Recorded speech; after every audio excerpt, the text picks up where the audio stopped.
नमस्ते, मैं हूँ आचार्य प्रतिष्ठा।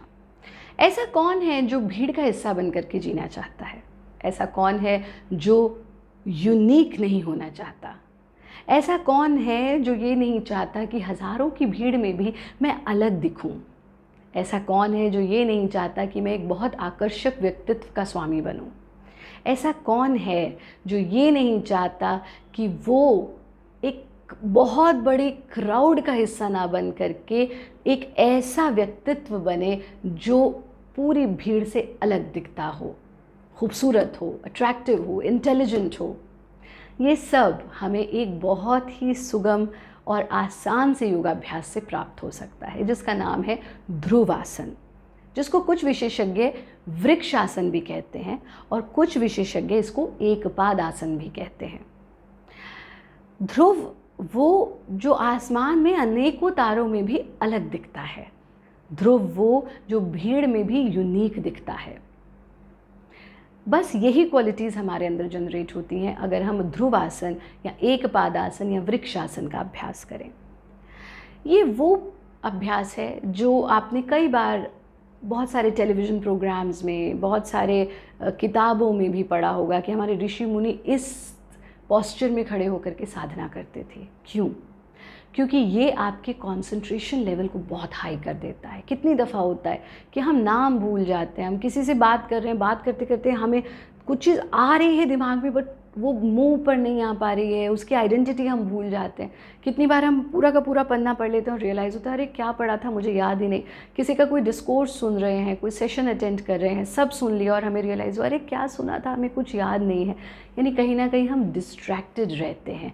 उसकी वजह से हमारे जीवन का बैलेंस बिगड़ने लगता है और जीवन का बैलेंस बिगड़ना कोई अच्छी बात नहीं है। अगर जीवन में हम बैलेंस बनाना चाहते हैं तो हमें योग की शरण में आना होगा।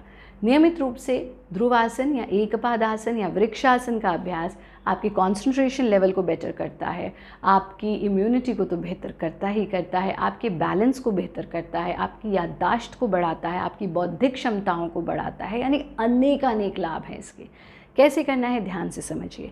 इस प्रकार से हम सीधे खड़े हो जाते हैं। दाएं पैर को फोल्ड करेंगे ऐसे और बाएं इनर थाई पर टिका देंगे।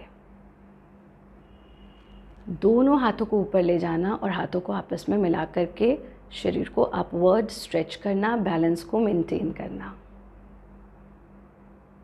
यथा सामर्थ्य रुकना नॉर्मल ब्रीदिंग के साथ।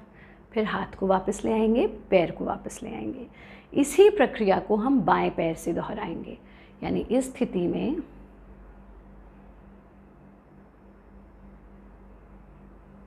complete balance, body stretched upward, exhale and down। हाथों को मिला लेंगे, शरीर को ढीला छोड़ देंगे। हो सकता है आपको देखने में लग रहा हो कि ये बहुत जटिल है, पर ये बिल्कुल जटिल नहीं है। बस जब आप आरंभ में, क्योंकि कहा गया गुरुपदिष्ट मार्गेण योग में समभ्यसित, गुरु के प्रत्यक्ष मार्गदर्शन में ही योग की साधना की जानी चाहिए। बट आप इसका घर पर अभ्यास करें तो इस तरह से किसी दीवार के पास खड़े होकर के अभ्यास करें ताकि अगर थोड़ा सा आप डिसबैलेंस हो तो उसका सपोर्ट ले सकें। इसका अभ्यास निरापद है, सभी लोग कर सकते हैं। बस अगर आपके घुटने में बहुत ज़्यादा दर्द है और आपको लगता है कि एक घुटने से मैं पूरे शरीर का वज़न नहीं सह पाऊँगा तो इसका अभ्यास मत कीजिए। बाकी सभी लोग इसका अभ्यास कर सकते हैं। नियमित रूप से ये ध्यान रहे कि नियमित योगाभ्यास करने से ही हमें लाभ होगा और योगाभ्यास मतलब योगमय जीवन हमें जीना होगा, सिर्फ क्रियाओं का अभ्यास ही नहीं। योगी बने, उपयोगी बने, सहयोगी बने, निरोगी बने।